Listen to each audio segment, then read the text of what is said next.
राधे कृष्ण दोस्तों, मैं भाविनी मिश्रा आप सभी के सुखी और स्वस्थ जीवन की कामना करती हूँ। कार्तिक का महीना चल रहा है और इस चैनल पर हम सुन रहे हैं कार्तिक मास कथा के अध्याय।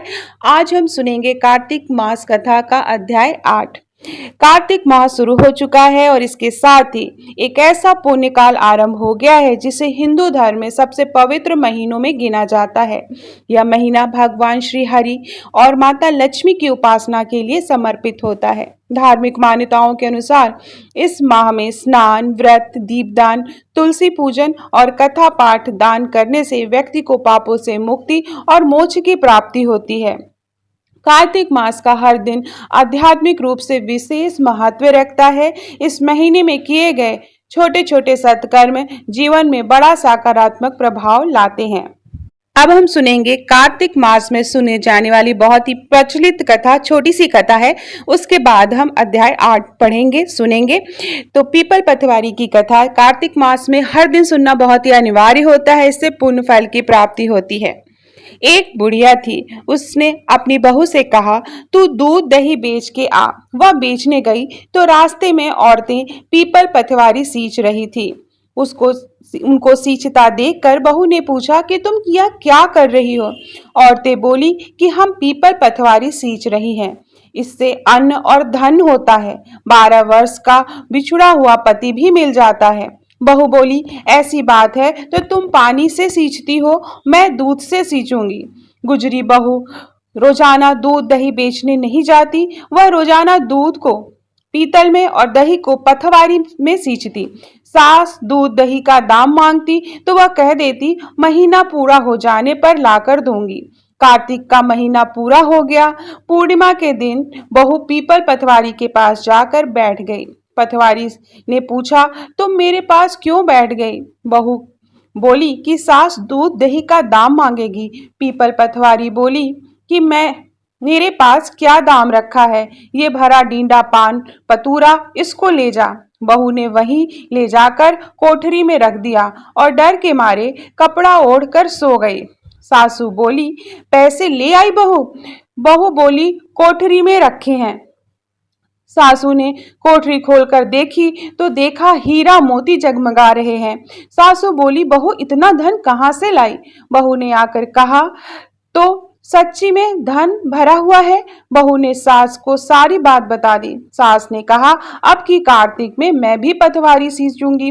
कार्तिक आया, सास दूध दही तो बेच आती, हांडी धोकर पीपल पतवारी में चढ़ा देती।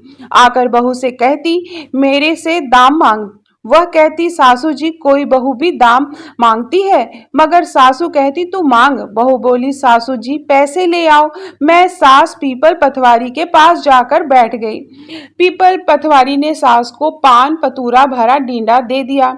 उसे लेकर जाकर कोठरी में रख दिया। बहू ने खोलकर देखा तो उसमें कीड़े मकोड़े बिलबिला रहे थे। बहू ने कहा, सासू जी यह क्या है? सास ने आकर देखा और बोलने लगी, पीपल पथवारी बड़ी दोगली पीटन है, उसको तो धन दिया, मुझे कीड़ा मकोड़ा दिया। तब सब कोई बोलने लगे कि बहू तो सत की भूखी सींची थी, तुम तो धन की भूखी सींची थी। हे पथवारी माता, जैसा बहू को दिया वैसा सबको देना, जैसा सास को दिया वैसा किसी को न देना। तो इस तरह से ये कार्तिक मास में सुनी जाने वाली बहुत ही प्रचलित कथा है। तो चलिए प्रेम से बोलेंगे, ओम नमो भगवते वासुदेवाय और अध्याय 8 शुरू करेंगे। कार्तिक मास के 8वें अध्याय में भगवान कृष्ण नारद जी को कार्तिक मास व्रत की उद्यापन विधि के बारे में विस्तार पूर्वक बताते हैं। वह बताते हैं कि कार्तिक मास में व्रत रखने पर उद्यापन कैसे करना चाहिए। श्री नारद जी बोले कि हे राजन, अब मैं कार्तिक के व्रत की उद्यापन विधि सम्यक प्रकार के वर्णन करता हूँ, उसे ध्यान देकर सुनिए। व्रती को चाहिए कि कार्तिक मास में शुक्ल पक्ष की चतुर्दशी को व्रत के संपूर्ण फल प्राप्ति और विष्णु भगवान की प्रसन्नता के लिए उद्यापन करें। तुलसी के ऊपर सुंदर 4 दरवाजे बनवाएं, बंदरवार तथा फूलों से सुसज्जित करें और चवर से सुशोभित वह मंडप बनावें। चारों द्वारों पर मिट्टी के बने हुए पुण्यशील, सुशील, जय और विजय नामक 4 द्वारपालों को पृथक पृथक बैठावें। तुलसी की जड़ में 4 रंगों से सुशोभित उत्तम सर्वोत्भृत का चक्र बनावें। उसके ऊपर पंचरत्न नारियल रखें और शुद्ध वस्त्र से कलश को आच्छादित करें। उस कलश के ऊपर शंख, चक्र, गदा, पद्म और पीतांबरधारी लक्ष्मी युक्त भगवान विष्णु का पूजन करें। कार्तिक मास का व्रती इंद्रादि लोकपालों का पूजन मंडप में करें। द्वादशी को विष्णु भगवान जागे थे। त्रयोदशी को देवताओं ने विष्णु भगवान का दर्शन किया था। चतुर्दशी तिथि को देवताओं ने उनका पूजन किया था। इसलिए भगवान की उद्यापन पूजा चतुर्दशी तिथि को शांत मन से की जाती है। इस दिन संयम और शांत चित्त से व्रत भी करना चाहिए और अपने गुरु की आज्ञा अनुसार सुवर्ण की मूर्ति बना के षडनोचार तथा विधि नैवेद्य आदि से भगवान विष्णु का पूजन करें। विविध प्रकार के मांगलिक गायन, वाद्य और कीर्तन करके उस रात्रि में जागरण करें। जो प्राणी श्रद्धा पूर्वक भगवान का कीर्तन करते हैं उन लोगों के 7 जन्म के एकत्रित किए हुए पाप भी विनिष्ट हो जाते हैं। जो लोग जागरण करके प्रेम पूर्वक भगवान का कीर्तन और नृत्य करते हैं उनको 1 सहस्त्र गोदान का फल प्राप्त होता है। जो प्राणी भगवान के सम्मुख नृत्य गान पूर्वक कौतुक करते हैं उनके अनेक जन्मार्थिक पातक तुरंत ही नष्ट हो जाते हैं। जो प्राणी विष्णु भगवान के सम्मुख नित्य गीतादिक कौतुक करता हुआ जागरण करता है उसके चरित्रों का पाठ करके विष्णु भक्तों को प्रसन्न करता है। व्यर्थ की बातों का त्याग कर मुख से बांसुरी आदि बजाता है। इन भक्ति भावनाओं से युक्त जो मनुष्य रात्रि भर जागरण करता है उसे करोड़ों तीर्थों के करने के समान पुण्य की प्राप्ति होती है।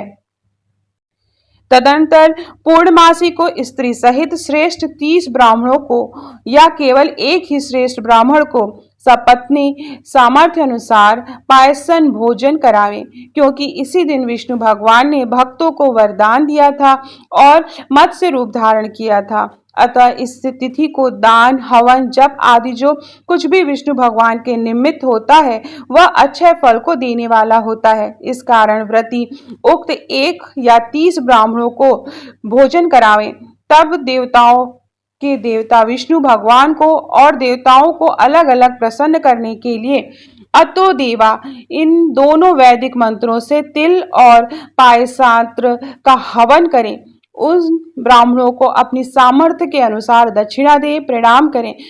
पुनः विष्णु देव की पूजा कर अन्य देवताओं तथा तुलसी का तथा कपिला गौ का पूजन कार्तिक व्रती सावधानी से करें। व्रत का उपदेश करने वाले सपत्नी गुरु तथा उन सपत्नी ब्राह्मणों का वस्त्र आभूषण से पूजन कर क्षमा प्रार्थना करें। प्रार्थना मंत्रों का अर्थ आप सब लोगों की अनुकंपा से मुझ पर विष्णु भगवान सर्वदा प्रसन्न रहें। इस व्रत के करने से मेरे 7 जन्मों में किए हुए पाप नष्ट हो जावें और मेरी संतान चिरंजीवी रहे। इस पूजा के द्वारा मेरी सभी अभिलाषाएं पूर्ण होएं। मेरी मृत्यु होने के पश्चात मुझे अतिशय दुर्लभ विष्णु लोक प्राप्त होवे। व्रत करने वाला इस प्रकार ब्राह्मणों से क्षमा की प्रार्थना करे और उनको प्रसन्न करके विदा करे। पूजा की उन संपूर्ण वस्तुओं और गौ के साथ गुरु को दे दें। इसके पश्चात बंधुओं और मित्रों के साथ स्वयं भी भोजन करें। कार्तिक अथवा माघ मास के उद्यापन के नियम इसी प्रकार कहे गए हैं। इस प्रकार जो प्राणी विधि विधान सहित कार्तिक मास का व्रत और उद्यापन करता है वह पाप रहित होकर मनोभीषित कामनाओं को प्राप्त करता है। अंत में विष्णु लोक में निवास करता है। तीर्थों, दानों तथा सब व्रतों करने से जो फल प्राप्त होते हैं उसे उनसे करोड़ों गुना अधिक पुण्य फल विधि पूर्वक कार्तिक मास का व्रत करने से मिलता है। वे प्राणी धन्य हैं, वे पूजनीय हैं और उन्हीं का इस संसार में जन्म लेना सफल है जिन्होंने विष्णु भगवान की भक्ति में तल्लीन होते हुए कार्तिक मास का व्रत किया है और कार्तिक महात्म्य का श्रवण किया है। कार्तिक मास का व्रत करने वाले के पुण्य भय से उसके समस्त पाप कांपते हैं और इधर उधर भागते फिरते हैं और कहते हैं कि अब हमारा जाना कहाँ होगा। इस कार्तिक मास के व्रत के विधान को जो भक्तिपूर्वक सुनता है या वैष्णव के सम्मुख सुनाता है, ये दोनों इस व्रत से प्राप्त होने वाले पाप नाशक सभी फल प्राप्त करते हैं। तो इस प्रकार कार्तिक मास का अध्याय 8 समाप्त होता है। चलिए प्रेम से बोलेंगे ओम नमो भगवते वासुदेवाय। अब हम तुलसी चालीसा और तुलसी माँ की आरती सुनेंगे। अथ श्री तुलसी चालीसा। जय जय तुलसी भगवती सत्यवती सुखदानी, नमो नमो हरिप्रियसी श्री वृंदा गुण खानी। जय नंदिनी जय पूजिता विश्व पावनी देवी, जयति पुष्य सारा सुरभि हरि जीवनी सुर सेवी। श्री हरि शीस विराजिनी देहु अमरवर अम्बे, जनहित दे वृंदावनी अब जन करहूं विलंब।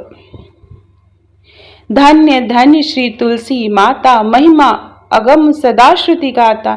हरि के प्राणुर से तुम प्यारी, हरि हेतु कीन्हो तप भारी। जब प्रसन्न है दर्शन दीन्हो, जब कर जोरी विनय हम कीन्हो। हे भगवंत कंत मह हो, दीन जानी जाने छोड़ो। सुनी लक्ष्मी तुलसी की बानी, दीन्हो श्राप क्रोध उर आनी।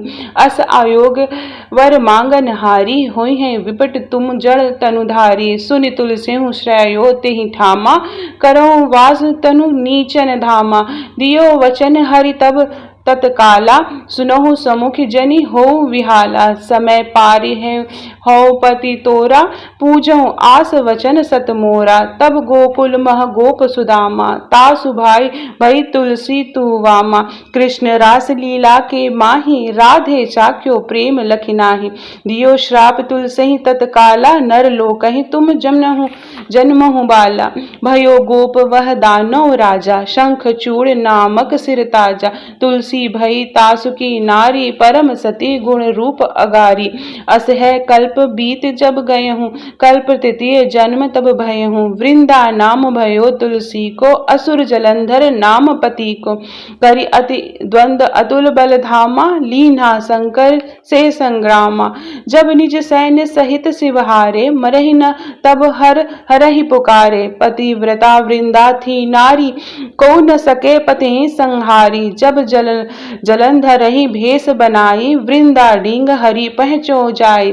शिव हित लही करी कपट प्रसंगा, कियो सतित्व धर्म तेहि भंगा। भयो जलंधर कर संहारा, सुनि वृंदा उर शोक अपारा।